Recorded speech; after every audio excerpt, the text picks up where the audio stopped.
إلى شأن مغادر، احتفل مجمع سيكا للإسمنت بمرور 75 عاما على تواجده بالجزائر، حيث كشف المسؤولون عليه عن أهم المشاريع بالمجمع، وأكد عن عدم تأثر نشاطهم بالحرب الروسية الأوكرانية سواء في التزويد بالمادة الأولية أو عمليات التصدير.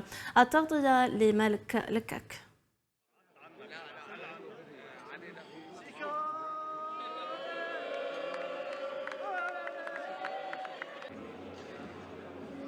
Nos projets en Algérie sont basés sur plusieurs axes. Je commence par un axe très important qui est le développement durable.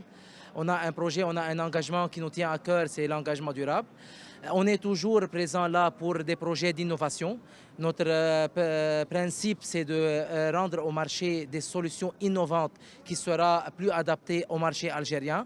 On a aussi un plan d'investissement de doubler notre capacité de production de mortier pour être la plus grande usine de mortier en Afrique pour Sika. Ça, c'est nos projets et ce n'est pas un projet, mais c'est une continuité. C'est le développement de nos talents, de nos carrières, de nos talents algériens qui sont là. Sika Al Jazair, aujourd'hui, elle compte 224 employés. Que je peux vous dire, ce sont 224 talents qui sont là pour continuer à un plan de formation continue. Il faut dire que la Russie et l'Ukraine, pour le groupe Sika, ils font un très faible chiffre d'affaires. Donc on a moins d'1% de nos ventes dans ces deux pays. Donc l'effet direct a été très minime pour nous. L'effet indirect, surtout sur les coûts des matières premières, le coût de l'énergie et aussi des sanctions qui sont en place. Donc certaines matières premières ne viennent plus de Russie. Donc pour nous, ça a été un impact qu'on a réussi à contrer en achetant ces produits sur d'autres marchés.